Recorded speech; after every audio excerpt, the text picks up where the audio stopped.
What's up, Ocean? You got Matt here, coach of your Montreal Milotic, bringing you a draft analysis for the best draft league in the world.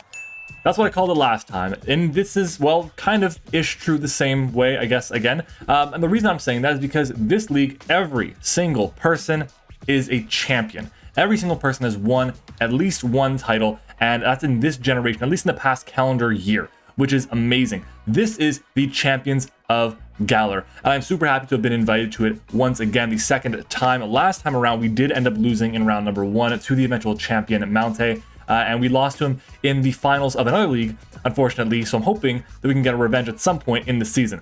But we are here for the draft analysis. And as always, we will have a like goal. The like goal is going to be for this 50 likes. If you guys can smash 50 likes, I'm tossing one of my cast to the side, okay, because she's jumping on me, I would very much appreciate it. But let's go ahead and jump into it. This league, our budget was 120 points.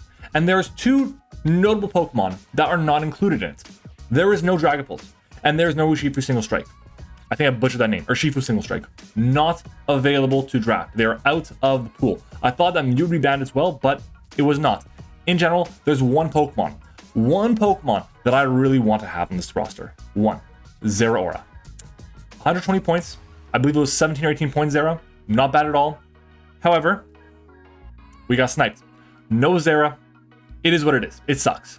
We are trying to build an insanely strong team, and we are trying to build a team with an amazing Pokemon to start off with. What Pokemon is that going to be? I didn't want it to be something that I've used recently, so I decided to go with something I have not used in quite a while, and that's going to be a Pokemon I have not touched at all since Generation 7, I believe it was, in the ICBA.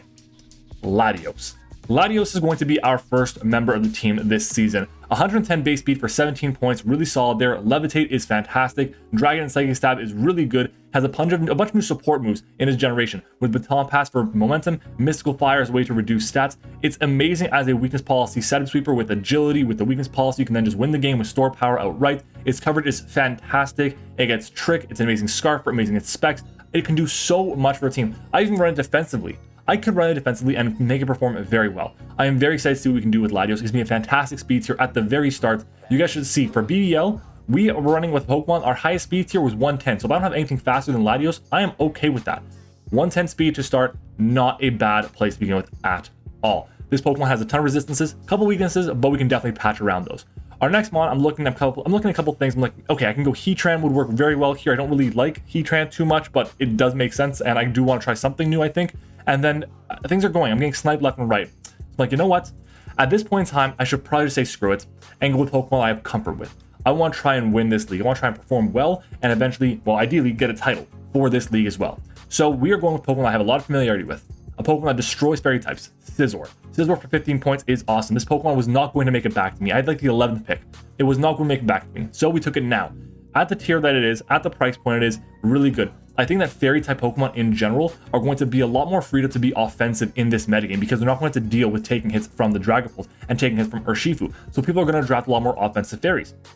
Having priority bullet punch on a technician Pokemon with, I believe, 130 attack or 145 attack, whatever it is that Scizor has, is going to be very strong. Offensively, going to do a lot more work because one of the main dragon types in the format, being a Dragapult rather, is not available. Urshifu coming in, I don't have to worry too much about that anymore. It's just one less Pokemon. My steel type doesn't have to be so let's try it again.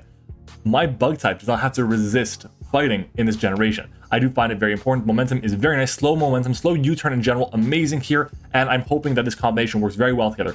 Scizor is immune to poison rather, but is only weak to fire, is what I should say. And LATIOS resists fire, which is very important so that we can have a really solid core between the two of them. Our next mon, I really want another physical wall breaker. I had an idea of like a core that I want to go with, which is a very similar core that I have in a lot of other leagues. But unfortunately, I said, you know what? As of right now, based on who has what, I can afford to take something a bit more offensive. So I want to do that. And I said, you know what? We'll go with Terrakion. Terrakion at 15 points, once again, very, very strong. A very good Pokemon overall. I've used it so many times, and mostly I think I've only actually used it in Ubers, never in a standard metagame. So I'm excited to see what we can do. 108 base speed, also very solid. Rock Blast, the O'Shea effect, you know it, you love it.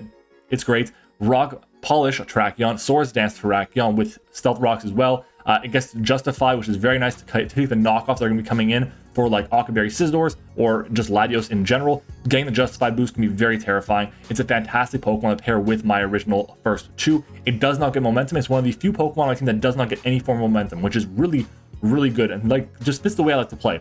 The one downside for this Pokemon is it has no real way of actually touching ghost types.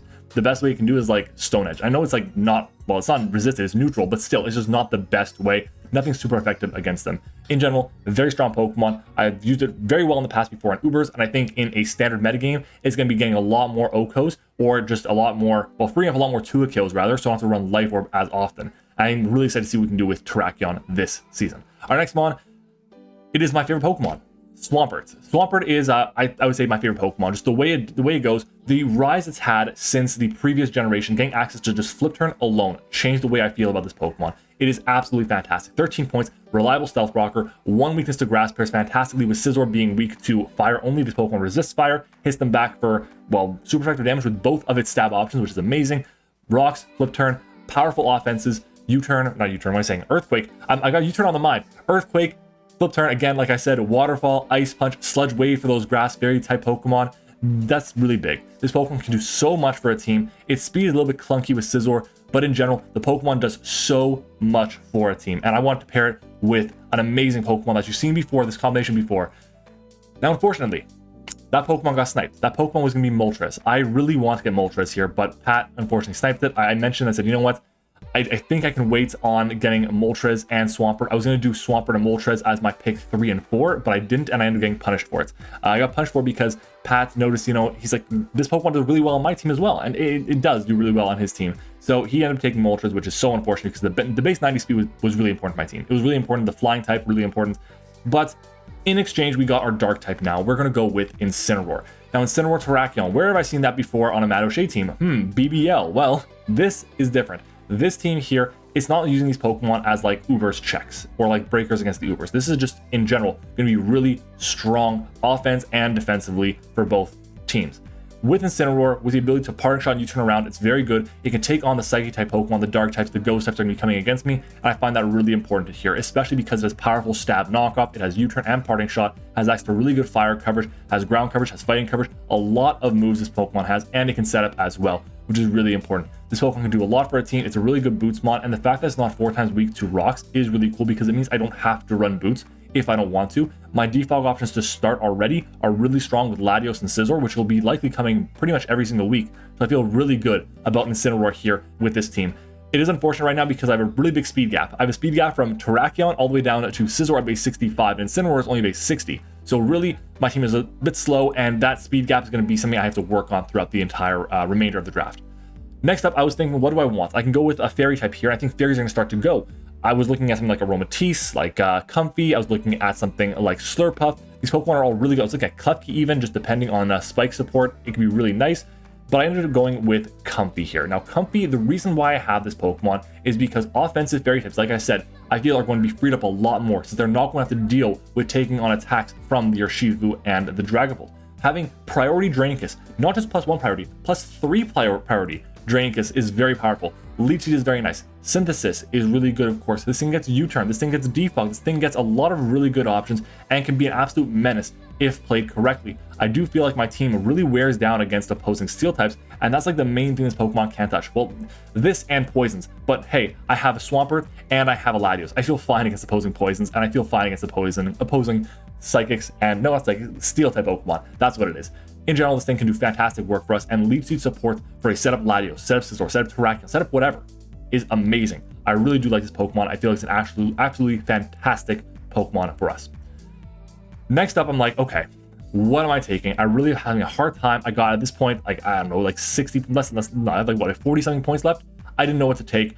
I felt like I should be taking something that was offensive, but we're having a hard time figuring out what we were going to do. And then Addison had been just saying, you should take this Pokemon since like round 3. And I'm happy I waited because it was available here around what, 7? That's Porygon 2.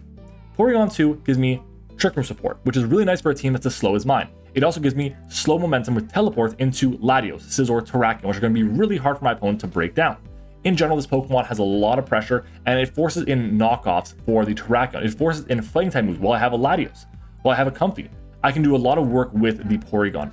It doesn't get any way to set up, but it is insanely bulky and it's an amazing pivot, one of the best pivots in the entire game. I was really debating between this or Porygon Z at one point, but Porygon 2 just provides a little bit more for a team that I'm trying to go with here. I'm very, very happy with the direction the team has taken. Our next mon, I'm like, you know what? Again, I can wait on. I need to, at this point, I'm like, I need a grounded poison type. I need a Pokemon that's like base 80-ish speed around that range because my gap is still huge. It's 65 to 108, and we have like 4 picks left. We have 4 picks left. That's it, and we have a gap that large. That can be good. So what we decided to do, we said, you know what? We're gonna go after a combination of like Quillfish and something later, because Quillfish at base 85 is really strong there. But we said, you know what? We don't really expect anyone to go with Quillfish here. And I think the next person, the person that's above me, Owen, he's building a regen team. And I'm like, I can't let him have this Pokemon because I'm thinking about getting it myself. So we decided to take it now. And that's going to be Tangrowth. I have not used Tangrowth forever. I do not remember the last time I used it. Insanely bulky on the physical side, not that bulky on the special side, but regen with the AV is absolutely incredible. You don't need 2 regen Pokemon to make it work. And the Pokemon, the types of things is weak to: Bug, Fire, Flying, Fire. We have coverage for on our team. We have answers for on our team. I'm not that worried about those types.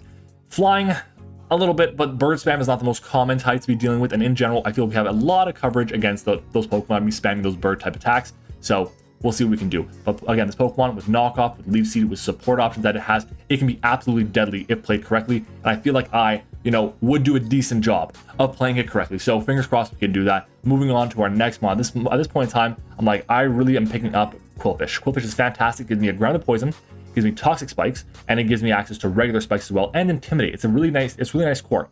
I can do that with Rotom, regular Rotom at base 91 speed. So at base 91, then up to 100/108. Then I have a 85 speed. I bring that down to something with a lot slower, just something really low, around 70 base speed to cover me in case of the Scizor. That I felt would be fantastic. Unfortunately, Quillfish got sniped. I really wanted Quillfish. I was like, this Pokemon's gonna be fantastic for my team. But the snipe happened, and that really hurt the build. So instead we have to pivot to a team that is still going to have a pretty big speed gap. And this was originally my first option. We swapped it for the Quillfish team because it just fit a bit better. And the spikes and toxic spikes, I felt, were really important. But we have at this point only 1 special breaker. So I decided to get a second special breaker, and that's going to be Toxtricity. This Pokemon with the CGT colors is really, really strong. Boom Burst off of Soundproof, or whatever the ability is, the ability it has is insanely strong. It hits stronger than most stab options. Overdrive, it gets that boost. Sludge Wave, Shift Gear, the ability to just break through basically any Pokemon, even its counters, is fantastic. And it also gets Volt Switch as well. So at this point, there's only 2 Pokemon on my entire team that cannot use any form of momentum. It's the Tangrowth and it's the Terrakion. That's it. Everything else, they've got it in spades. It's fantastic. The speed tier is great. The fact that it's a grounded poison is very nice. And the fact they can break through bulky waters, my team kind of struggles with a little bit depending on how bulky they are, is really important here. And I can just set up for free on quite a few different teams. I'm excited to use this Pokemon in the league. Next up is going to be our, we have 6 points left. 6. And we need to spend 2 Pokemon. We have to get 2 at least, 2 to 3. Because you have minimum 11 Pokemon on the roster, maximum 12, if I'm not mistaken. I decided to say that we should be going with something with base 85 speed around that range, because this Pokemon is 75 speed. So now we can bump up to 85, and we have something, assuming there's like no 95 to like 100, we should be good to go. And even then, if they're 95, they have to prep for this Pokemon. That's going to be Articuno. Articuno, I didn't get Moltres. I had to pull out the Razor Special, okay? The Razor Claw Special with Banded Articuno, I had to pull it out. This Pokemon gives me the speed tier I need. It gives me U-Turn, it gives me Freeze Dry, it gives me Defog, it gives me Momentum, it gives me a ton of options. It can be very specially defensive, it can be very physically defensive in the right matchups. In general, this Pokemon has a lot of utility going for it. It just depends on what the matchup is going to be showing. And for 5 points, a Pokemon like this that can do work, I think is really valuable. So I'm excited to see what we can do with Articuno here. And that leaves us with 1 point left. We had a ton of options. But at the end of the day, we said, you know what? This team's a little weak to fire, a little weak to flying. We're going to go with Carbink. Carbink gives me a backup fairy in case we really need a backup fairy. It gives me a resist to fire and a resist to flying. It also gives me another rocker, because at this point, my rockers are Terrakion, Swampert, and that's it. So we have now 3 rockers. I'm not too concerned about the rock situation. I've had worse. And at the same time, I'm probably bringing Terrakion and Swampert every single week. I don't need to have rocks. What I'm more worried about is the fact that I don't have spikes. So I'm a little bit weak in the hazard game. We might make some changes to the team later on, but we'll see how it goes. I'm excited to see what this Pokemon, what this team can do for us. If you guys like the video, again, make sure to like the video by, well, you know, liking it. We're trying to get to 50 likes on the video. As I was saying, we're also very close, very, very close to 1,500 subscribers. So if you have not subbed already, make sure to do so, because we're going to be releasing CGT content every single Friday. And we also got new leagues coming out for you guys on Saturday. BBL is going strong on Sunday. And then we have on Monday, BBL, the, well, playoffs are going to be going on. So guys, thank you for watching the team builders. Thank you for watching the draft analysis. And I will see you guys with our week 1 battle. See you next time.